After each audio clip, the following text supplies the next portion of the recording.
Empires, these huge and powerful groups, show up again and again in history. They leave a permanent mark on the world. Empires are more than just big countries. They control lots of different lands and people. Often they grow because of conquest and ambition. They use armies, politics and culture to get bigger. Empires in all their different forms have changed how civilizations turn out. Empires have some things in common. Power is usually in the hands of one ruler or a small, powerful group. This control of power lets them command lots of resources and soldiers. They rule over the people they conquer, sometimes by force and sometimes by making them become like them. Empires leave behind a mixed bag. They can help trade, spread knowledge and make things feel orderly. But they often hurt the people they conquer and force them from their homes. Knowing about empires is super important for understanding our world today. We can still see their impact on our languages, borders and governments.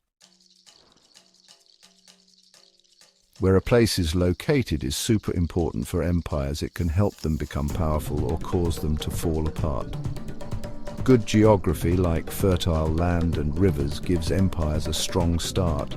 It helps them grow food, move goods and show their power. Rivers especially have been like the veins of empires, connecting faraway places and helping trade.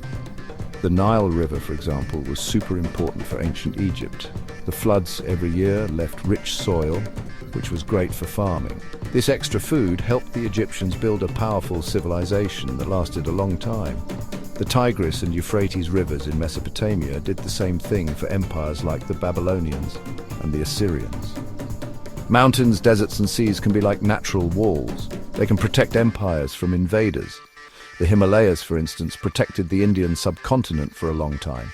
This allowed Indian civilizations to develop their own special cultures and traditions. But geography isn't everything. Empires can overcome problems with technology and hard work. The Romans, for example, built roads and aqueducts to connect their huge empire. The Persian Empire, ruled by the Achaemenid dynasty, shows how important geography and a strong military are. Starting on the Iranian plateau, the Persians built an empire that stretched from the Indus River to the Aegean Sea. Several things about their location helped the Persians succeed. The Iranian plateau, although dry, had fertile valleys that supported lots of warriors and horses. The Zagros Mountains, while tough to cross, had passes that the Persians used to their advantage. They surprised their enemies and used clever tactics. The Persians were great at organizing and supplying their armies. They built a system of roads and messengers to connect their empire. They made weights and measures the same everywhere. They even had a postal service. This system helped them govern their different subjects and show their power far and wide. The Persian Empire, at its biggest, was the largest the world had ever seen. It included tons of cultures, languages and religions. The Persians, under rulers like Cyrus the Great and Darius I, were pretty tolerant of conquered people. They let them keep their customs and beliefs as long as they paid taxes and followed Persian rule. The Roman Empire, like the Persian Empire, shows how geography, military strength and smart politics work together. Rome started as a small city in Italy and grew to control the Mediterranean world. It left a lasting impact on Western civilization. Rome's location was perfect. In the middle of the Mediterranean, Rome had access to important sea routes and trade. The Italian peninsula, with its good farmland, had plenty of resources for a growing population. The Romans, like the Persians, were good engineers and administrators. They built many roads, aqueducts and forts that connected their empire and helped trade. Roman law, which focused on order and fairness, was used throughout the empire, creating unity and stability. At its largest, the Roman Empire stretched from the British Isles to North Africa and from Spain to Mesopotamia. The Romans were great at including conquered people in their empire.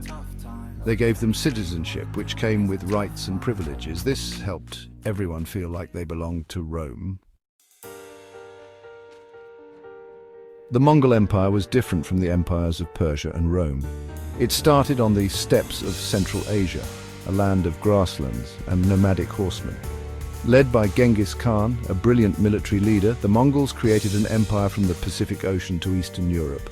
The Mongols were nomads. Their lives centered on their horses and herds. They were used to the tough conditions of the steppe, and they were amazing horsemen. They could travel huge distances fast, which helped them win wars. Genghis Khan changed Mongol warfare. He united the Mongol tribes and created a disciplined and fast-moving army. Mongol warriors were expert archers and horsemen. They were good at flanking maneuvers and pretending to retreat, which tricked their enemies into traps. The Mongol Empire, at its largest, was the biggest connected land empire ever. It covered a huge area and many different people. The Mongols, although known for being brutal, were surprisingly tolerant of different religions and cultures. They helped trade and cultural exchange along the Silk Road, which thrived under their rule. The British Empire, sometimes called the empire on which the sun never sets, was a sea-based empire. Its power came from controlling the oceans. From its small island, Great Britain built colonies all over the world, from North America to Australia and from India to Africa. Several things helped Britain become so powerful. Being an island made it hard to conquer, but also helped them build a strong navy. The British Navy became the strongest in the world. It controlled important sea routes and showed British power everywhere. The Industrial Revolution, which started in Great Britain, gave them better technology than other countries. British factories made lots of goods that everyone wanted. This economic power made them strong politically and militarily. At its biggest, the British Empire controlled almost a quarter of the world's land and people.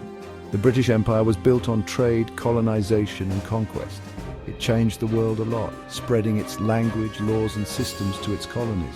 We can still see its impact today in the many countries that were once part of it.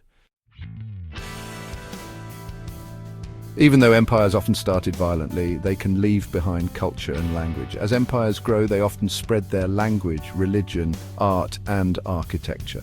This mixing of cultures can create new traditions and blended cultures.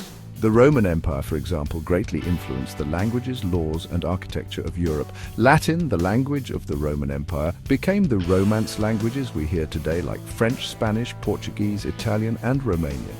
Roman law, focused on order and justice, became the basis of law in many Western countries.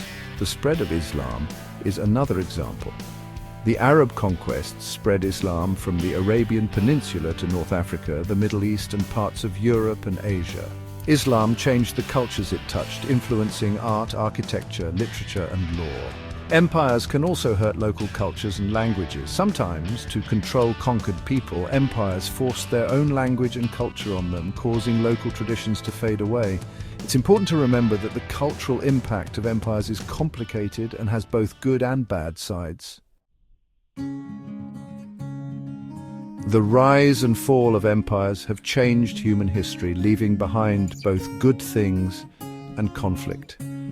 When empires collapse, they often leave a gap in power that can cause instability and war. New countries form from the old ones, often with new borders and a new political map. The fall of the Roman Empire led to hundreds of years of fighting and division in Europe. New kingdoms appeared, each wanting more power. These new political groups helped create modern Europe. The 1900s saw the end of European colonial empires, leading to the independence of many nations in Asia, Africa, and the Americas. This decolonization often involved violence and unrest as former colonies tried to create their own identities and governments. The impact of empires is still felt in global politics today.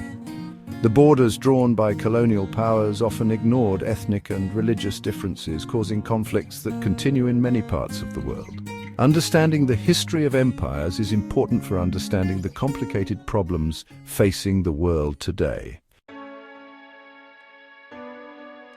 Empires, even though they were often brutal, played a huge role in shaping our world. They left behind a mix of cultural exchange, new technology, and political change. Understanding the rise and fall of empires is important for understanding what has shaped human civilization. As we deal with the complicated world of the 21st century, it's important to learn from past mistakes. Empires, wanting power and control, often used violence and oppression. History teaches us that real peace comes from cooperation, understanding, and respect for everyone. Studying empires isn't just something you do in school, it helps us understand human nature, our ability to do both great good and great evil. By understanding what shaped our past, we can build a fairer and better future for everyone.